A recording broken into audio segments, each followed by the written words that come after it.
to Germany. From Alaska to Puerto Rico. All over the world, the United States Army is on the alert to defend our country, you, the American people, against aggression. This is the big picture. An official television report to the nation from the United States Army. Now, to show you part of the big picture, here is Sergeant Stuart Queen. The guns are quiet again in Korea. There was no victory in the usual sense of the word, but there was something else. Men fighting under the flag of the United Nations proved for the first time that they were willing to stand and die to halt aggression. The aggressors learned that they can't spread out over the earth without paying a terrible price. The armed forces of the United States, together with our allies in the UN, stopped the march of armed communism cold in Korea. They did it against tremendous odds in manpower and in a land half around the earth from their own. This is a report from the now silent front and how they did it.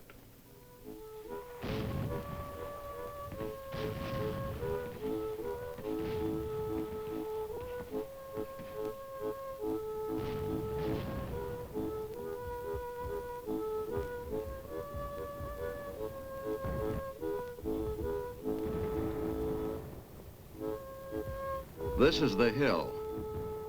It doesn't really matter what hill. They were all pretty much the same. A desolate hunk of rugged, sharp-rising terrain in Korea, where our men lived too long.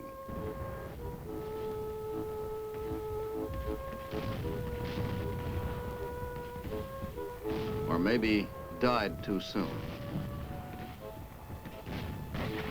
What was it like toward the end? The same as it had been for months, more than 2 years. It was a holding operation.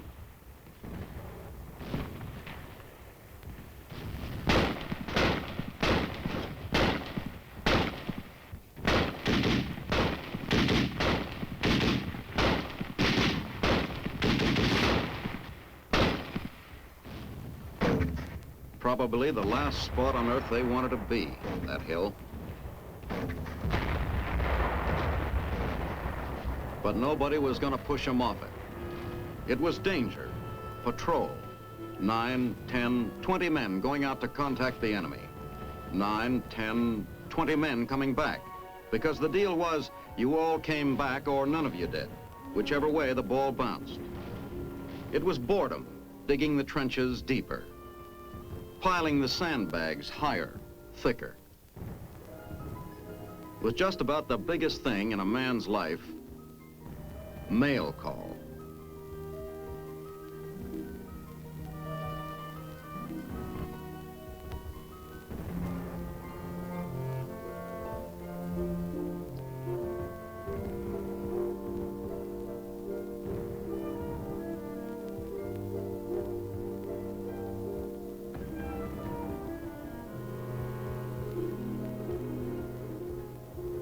A letter from home, whether it announced the birth of a new baby son or the death of an old cow, it was bigger news to the addressee than the rise or fall of an empire. But mostly, toward the end, it was waiting. Not too much happening, killing time maybe, but trying to make sure time didn't kill you. A big picture reporter checked into that at a Hill command post. Ruth, okay? Okay, sir. Yeah. How's things going out there, Ronnie?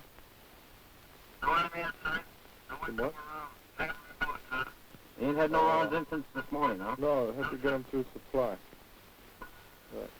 Okay, then keep your eyes open and keep a lookout. Roger out. No, they should be in some Pretty good communications here, don't tomorrow, the next day, though. Lieutenant? That's pretty good communication. Right. First class. Number one. Does that go out to the squads and platoons? We have the artillery FO, Okay, sir. French Casino, OP for our 3rd Platoon, OP for our 2nd Platoon, and our CP direct line here. We Great. have radio communication direct to all rifle platoons and OPs, and telephone communications directly to all rifle platoons. Pretty busy up here last night. Oh, they had us going a little bit, but pretty quiet. How much sleep did you get? About 4 hours sleep, Is that an average? about average. How do you stay awake? Just keep drinking coffee, I guess. How many cups of coffee do you average a night up here? How many would you say, Sergeant? Oh, I'd say about 8 or 10. 8 or 10 cups of coffee a night. But that's these large cups. What's that up on the wall there, right in front of us? This right here. Mhm. This establishes our MLR, approximately. And we have our coordinated fire plans with our support fires. I noticed something else here in the room, a picture over here. What about that picture, Sergeant? That's my girl. 87 days left. All right, that's when I'm going home. I hope. You got another picture up there on the wall, too. Who's that? Oh, that's Marilyn Monroe. You boys have got some beauties here in the CP. Oh, they keep us alive. Anything in particular, any action in particular last night up here? Well, we had a contact patrol out, but no contact, so the enemies stayed away. But we hope to in the future to contact them so we get more information. Okay, thanks a lot. And then the truce negotiations that had dragged on through 2 years of communist stalling bore fruit. The enemy finally agreed to a ceasefire. July 27th, 1953, General Mark Clark signed for the United Nations.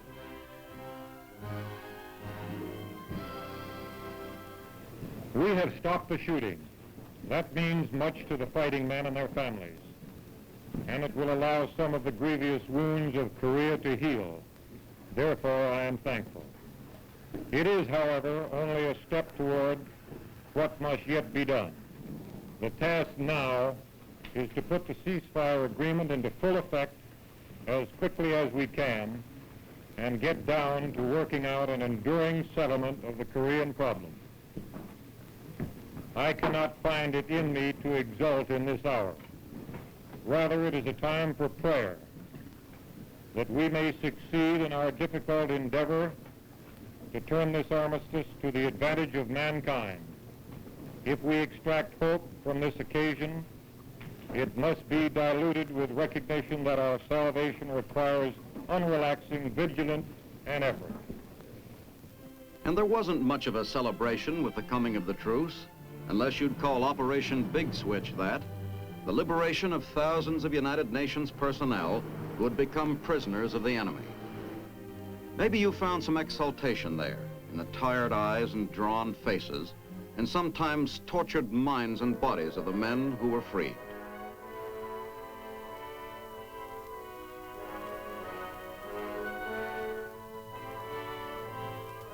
A lot of them told their stories before going on to medical treatment and home.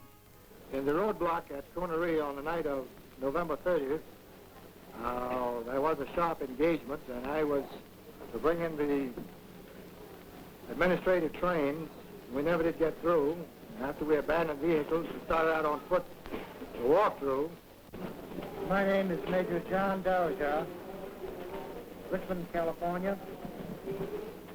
Captured on the 1st of January, 1951. When were you captured, Sergeant? December the 1st, 1950. What unit were you with at that time? C Battery, 503rd Field Artillery Battalion, What division was that? 2nd Division, Where were you at the time? just north of Connery. My name is Warrant Officer Dwight E. Cox, Fresno, California. I was captured on December the 1st, 1950, near Connery. Could you tell us where you were captured and how it happened? Well, the place I don't know. It wasn't a patrol. Wonsan, Taijon, Bloody Ridge, Seoul, Ham Hung, Incheon, the Yalu. piece together their stories, and you have the war.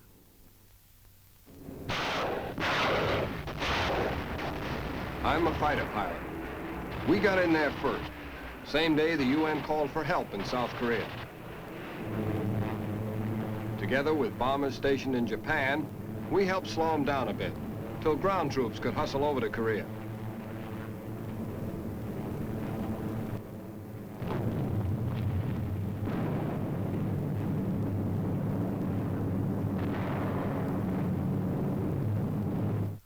I was with one of the first U.S. Army combat outfits to arrive in Korea, Busan, the 1st of July, 1950. We hardly took time out for coffee before we were on the road, headed for action.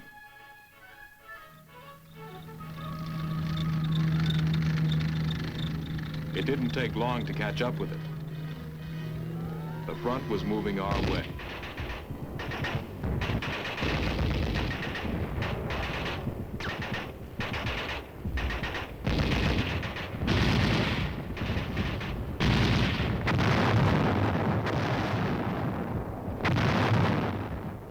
It didn't take us long either to find who had armed the Reds.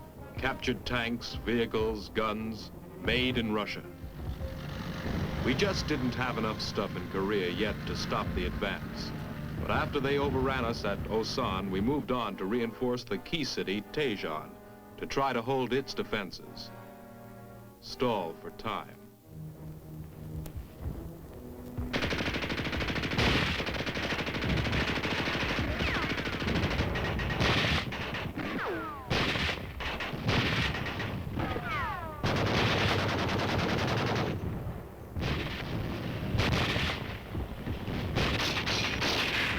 We took a terrible beating. We were forced to withdraw, almost back to Busan. With a small beachhead left around Busan and the whole North Korean army pressing hard, American forces staged a major maneuver. The amphibious assault at Incheon.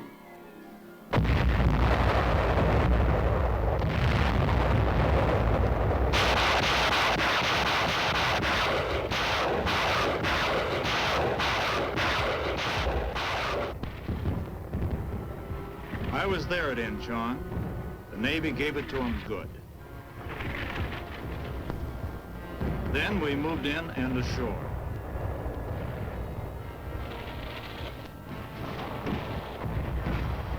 There wasn't too much left to argue with. We caught the enemy there almost completely by surprise.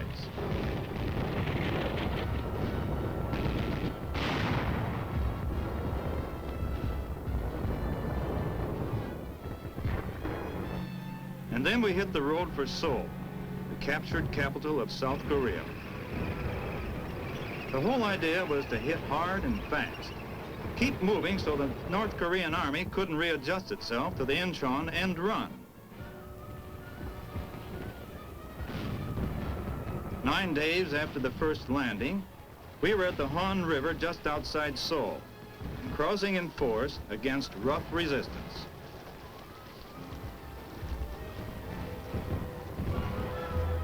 We approached the city from 3 sides. The closer we came, the more fanatical the resistance. Then we fought our way through the suburbs and on into the streets of Seoul itself. The battle for Seoul was about as tough as street fighting comes.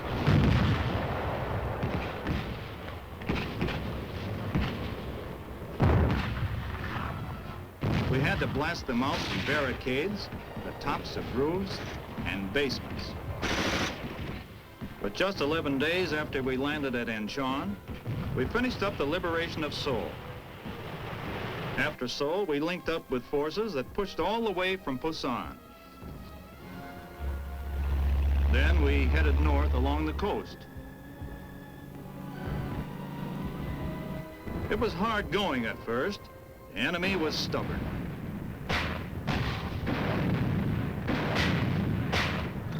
Then we slammed across the 38th parallel and started to pick up speed. We were moving so fast by the time we hit the North Korean capital, Pyongyang, part of our supplies had to come by air.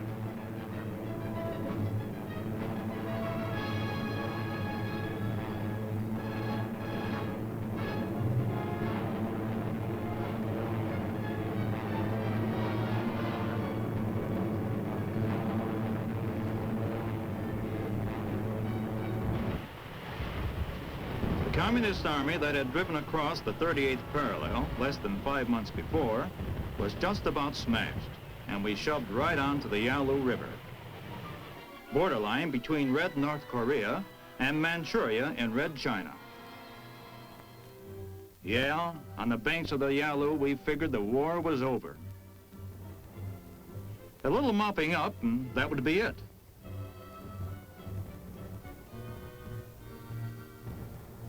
The Korean prisoners we rounded up seemed to think so too.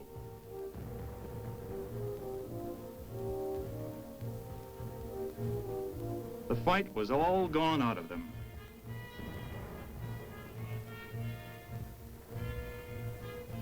Yeah, we even had a Thanksgiving dinner flown up to us. And we're wondering if we'd eat Christmas dinner at home.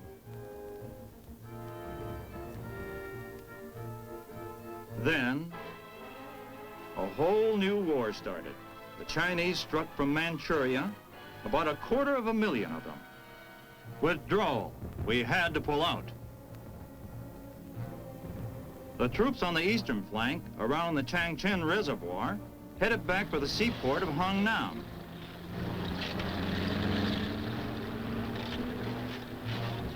Even though 6 Chinese divisions were trying to bust it up, the withdrawal rolled right along. One Marine Corps commander kind of set it for all of us when he commented, "Retreat, hell, we're just attacking in the opposite direction." And the evacuation at Ham Hong went off like clockwork, with an iron ring holding off the enemy around the perimeter of the port. 105,000 troops and 91,000 civilian refugees were taken off.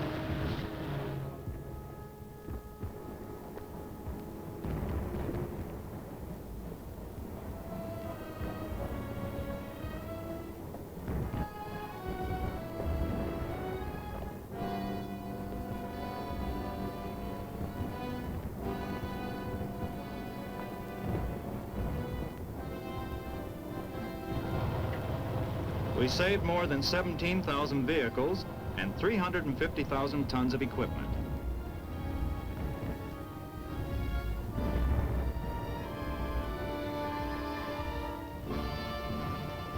And while we were at it, we weren't leaving anything usable to the enemy. Fuses set, and the last man out. And that was the end of Hungnam.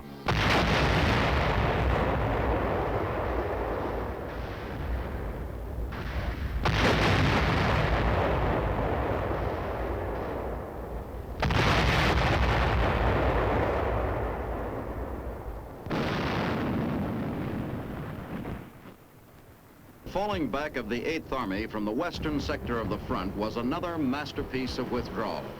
Pressed by 6 full Chinese Communist armies, with 4 more in reserve, UN troops pulled back a full 150 miles, protecting its own flanks and fighting a rearguard action most of the way. Across the Chongchon River from Unsan to Kunuri, a lot of heartbreaking miles, and going the wrong way. Pakchong to Suncheon, Suncheon to Pyongyang, falling back past the Red Korean capital over hard-won ground. An exhausted army, but an unbeaten one. It held together through one of the longest sustained withdrawals in history. An orderly pullback, but managing to move faster than the pursuers, fighting them off when they came too close, costing the enemy huge casualties, holding them up when necessary to allow a reserve to build in back for a stand. And they burned their bridges behind them.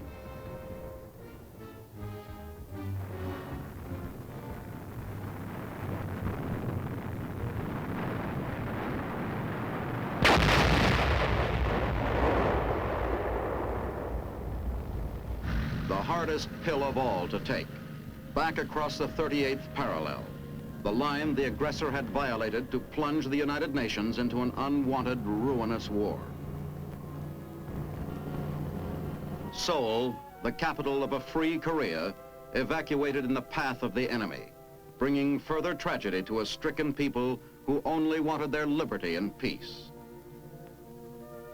On back south of Seoul.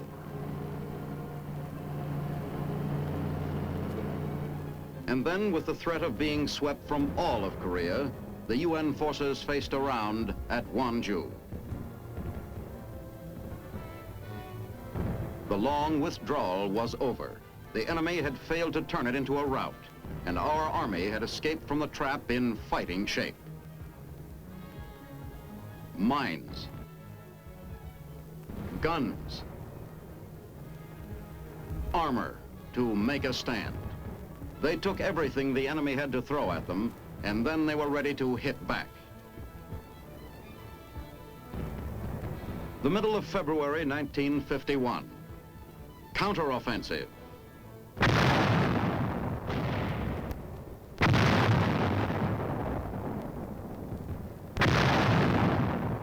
I was in on that. We punched forward. It was only then we got some idea of what our withdrawal had cost the enemy in the way of losses of men and materiel, and overextended lines. Not that it was easy, but we found that a lot of the sock had gone out of them. And I don't mind admitting, it was a lot better feeling going the other way, due north. Everybody felt it. And the attack moved up, coordinated like it was a maneuver in training camp.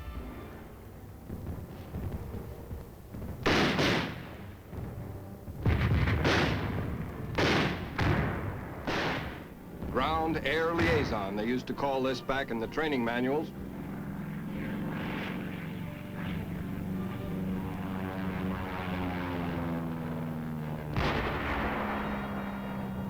The team on the ground calls the shots.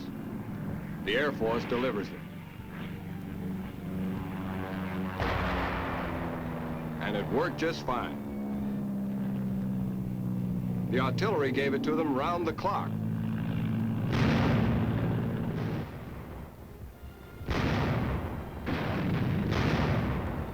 Blasting the Reds where the observers thought it would hurt worse, and clearing the path in tight spots for the infantry.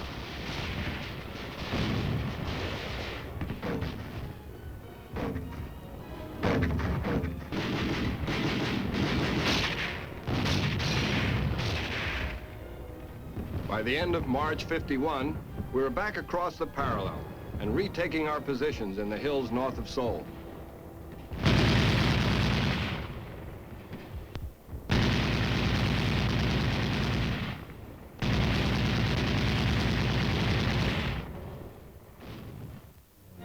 The Chinese were to make one more real try, their biggest of the war. April 22, 1951, 21 Red armies hit the UN positions, 630,000 men against our 230,000. They had announced on the radio that they were going to take Seoul back, and in the face-saving way of the Orient, that literally meant to do it or die. They came at our troops with blaring bugles in human waves, regardless of cost. No force on earth could have withstood that initial shock.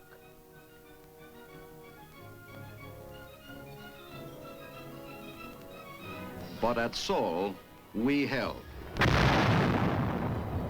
Our defense position in the battle had the code name Golden Line. It was 24 carat. The capital had been taken for the last time. The UN command mounted its own offensive a few days later.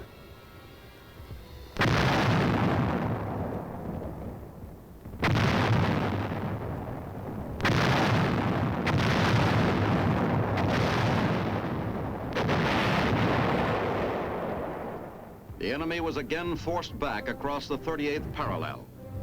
We hit into the hills again, this time to stay.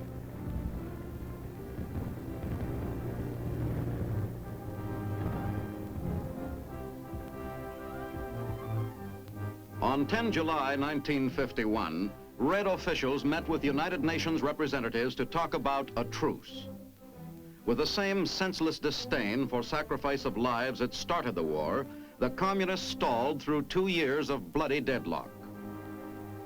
Before extinguishing the Holocaust they lit. The men of the UN command broke down their fortifications and moved back from the positions where they never wanted to be, but from which they wouldn't be pushed. General Clark had spoken for all of them. We have stopped the shooting. That means much to the fighting men and their families, and it will allow some of the grievous wounds of Korea to heal. Therefore, I am thankful. It is, however, only a step toward what must yet be done. The task now is to put the ceasefire agreement into full effect as quickly as we can and get down to working out an enduring settlement of the Korean problem. I cannot find it in me to exult in this hour. Rather, it is a time for prayer that we may succeed in our difficult endeavor to turn this armistice to the advantage of mankind. If we extract hope from this occasion, it must be diluted with recognition that our salvation requires unrelaxing vigilance and effort. You have seen how our own armed forces and our allies of the United Nations have answered aggression in Korea. Maybe the aggressor will take the lesson to heart. Maybe not. But at least now he should know that there will never be another Munich. Maybe they'll recognize the fact that though the free peoples of the world want to live in peace, they are ready to fight where freedom is threatened. Now, this is Sergeant Stuart Queen inviting you to be with us next week for another story in The Big Picture.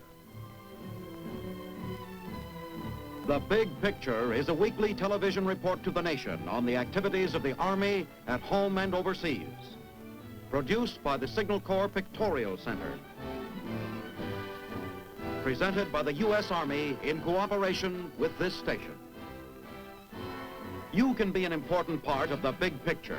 You can proudly serve with the best equipped, the best trained, the best fighting team in the world today, the United States Army.